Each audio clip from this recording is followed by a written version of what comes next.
In the Chapter 6, Acid and Alkaline, we know that acid is corrosive and it can attack metals and even buildings. In this video, we are going to describe these two phenomena. First, let's watch a video about putting a metal, zinc, in a beaker of acid. Please pay attention on the observation. Have you seen that sometimes when we accidentally spill some lemon juice on a surface, it leaves a stain? This happens because the lemon juice is acidic in nature and it reacts with the surface. Now let us see what kind of reaction occurs if acids come in contact with metals. We need zinc granules, which are metals, dilute hydrochloric acid, and dilute sulfuric acid, and a matchbox. We will put zinc granules in both the beakers. You will observe that zinc reacts with acids and releases a gas. After putting the metal into acid, we can observe that there is formation of gas bubbles. Let's recall what we have learned in the last video. Since there is new substance formed, thus there is a chemical reaction between acid and metals. If we repeat this reaction with different metals, we can find that there is an interesting result. That is, most metal can react with acid. However, some metals like copper and sulfur, they do not. And did you notice that the different amount gas bubble released from those metals that can react with acid? Among these metals, some of them, like calcium and magnesium, would have a more vigorous result with acid because these metals are more reactive. From these results, we can conclude that calcium and magnesium are more reactive towards acid than copper and sulfur.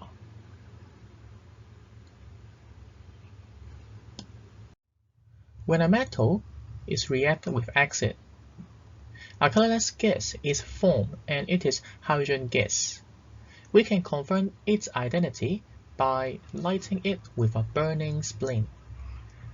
Hydrogen gas will give a pop sound when it is lit with a burning spleen. Now, let's go through a video about the whole experiment with the gas test. To produce hydrogen gas, you will need an acid and a magnesium strip. First, pour 2 cm³ of hydrochloric acid into the test tube.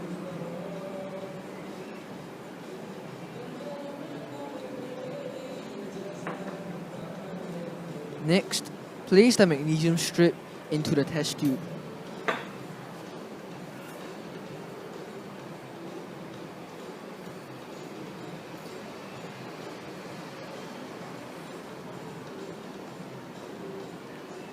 Place your thumb at the mouth of the test tube to collect the hydrogen gas.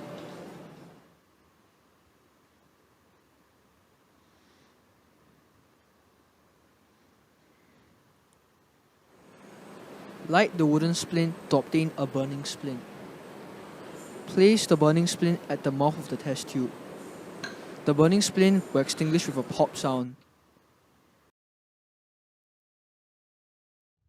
In summary, acid react with most metals, and when they do, hydrogen gas and a salt will be produced. The general equation is given as follows. Metals plus acid give you salt and hydrogen. You are expected to produce the word equation by yourself if you were given the chemical. The last, you need to know how to confirm the identity of the gas and its observation of the test as well. Please memorize the method and the observation. Okay, now let's proceed to the next reaction. We know that acid not only can attack metals, but also it can attack buildings as well, especially when the building is made of marble. So what makes marble so vulnerable towards acid? In fact, the major component of marble is a chemical called calcium carbonate, which is easily attacked by acid. Calcium carbonate can be found in nature as well, such as eggshells, shells of a snail, coral reef, and limestone. Because of the reaction between calcium carbonate and the acid, The acidification of ocean, which is due to the increasing amount of carbon dioxide, causes a lot of harm to these living things. You may wonder, where is the acid come from? In fact, most of the damage is caused by acid rain. Acid rain will be formed when the acidic air pollutant that released from the factories dissolve into the rainwater. Acid rain can attack trees, buildings, and pollute the river stream.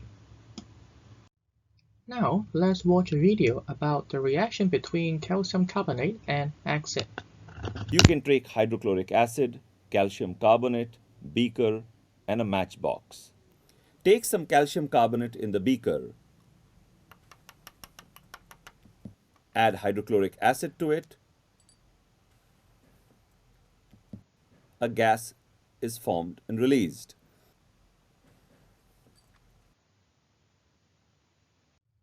After putting the calcium carbonate into acid, we can observe that there is formation of gas bubble. Again, there is chemical reaction between calcium carbonate and acid.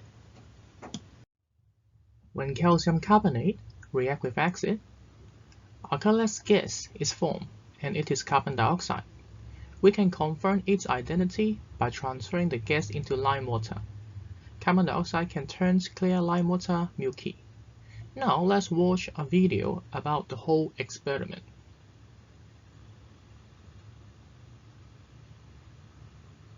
First, by adding carbonate into the test tube, then adding acid into it as well. After that, pass the gas formed through the delivery tube into the clear lime water. Pay attention on the observation of the lime water. It turns milky right now. Carbon dioxide can react with lime water and cause the lime water to turn milky.